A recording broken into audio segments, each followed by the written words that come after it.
जय हिंद। डॉक्टर बालादत्त। मित्रों, आजकल मैं आपको वीडियो के माध्यम से प्रदूषण के बारे में कुछ बताने का प्रयास कर रहा हूँ। ये प्रदूषण शब्द बड़ा ही भयंकर है, बड़ा ही विनाशक है, बड़ा ही संहार करता है। इसलिए इसका सही विश्लेषण होना चाहिए और इससे मुक्ति पाने के लिए प्रयास होने चाहिए। पिछले दिनों में हमने एक चलचित्र देखा था जिसका शीर्षक था मैली गंगा। एक तरफ हम कहते हैं जल ही जीवन है और दूसरी तरफ हम उस जल को ही प्रदूषित करते जाते हैं। गंगा गौमुख से निकलकर गंगोत्री तक, गंगोत्री से ऋषिकेश तक तो कुछ स्वच्छ रहती है। जैसे जैसे उसका प्रवाह आगे को बढ़ता जाता है, उसको हम नहरों के रूप में बांट देते हैं। ये बंटवारे का काम हरिद्वार के पास, गंगा जहाँ हरिद्वार में आती है वहीं से हो जाता है, जिससे गंगा का पानी बढ़ता जाता है और नदियाँ जो हैं धीरे धीरे कम जल वाले हो जाती हैं और उनमें उनका प्रवाह भी उतना ही हो जाता है। न वो गहरी रहती हैं, न वो चौड़ी रहती हैं और उनमें केवल प्रदूषण ही हम फैलाते हैं। जो भी वहाँ जाता है वहाँ स्वच्छता का ध्यान नहीं रखता है, चीज़ों को इसी तरह फेंक देता है, उस नदी में समा जाती हैं। इतना ही नहीं, अब तो जो छोटी संस्थाएं हैं जैसे नगर निगम है,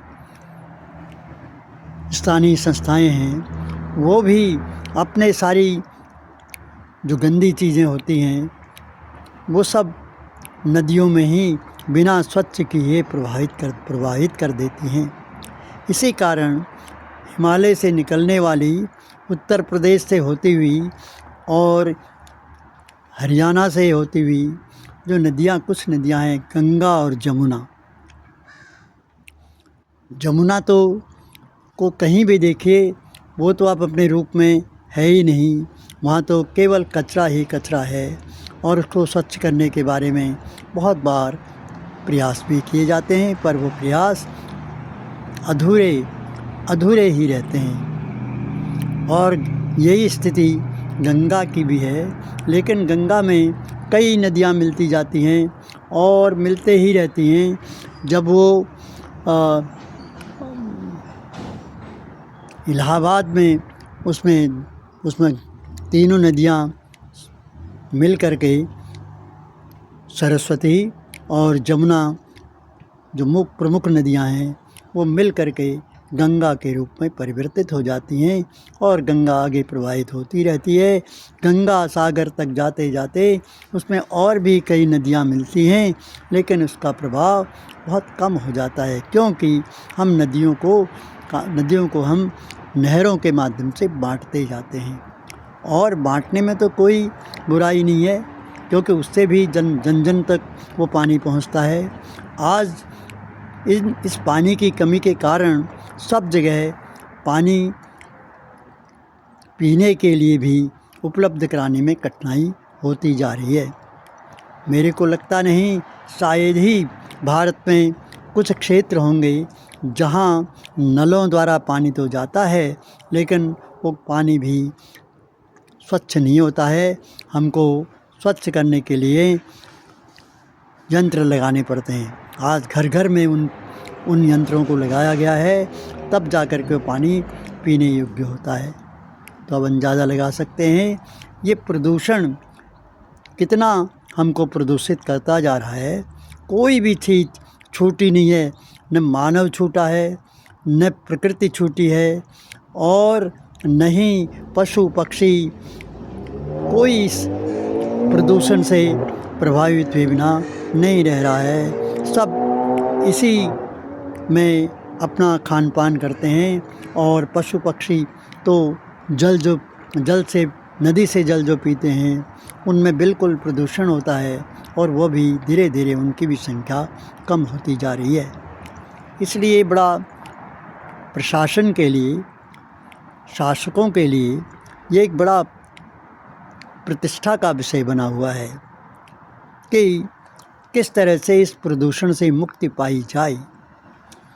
इससे मुक्ति पाने के लिए हमको योजनाबद्ध होना पड़ेगा, और कमर कस करके जो हमको चुनौतियाँ मिल रही हैं इस संबंध में, उन चुनौतियों को समाधान में बदलने के लिए प्रयत्नशील होना पड़ेगा। इस तरह के काम करने के लिए जनमानस का सहयोग चाहिए। जब तक जन जन सक्रिय रूप से इस दिशा में अपना कदम नहीं बढ़ाएगी, तब तक सरकार भी उतनी सफलता प्राप्त नहीं कर सकती है।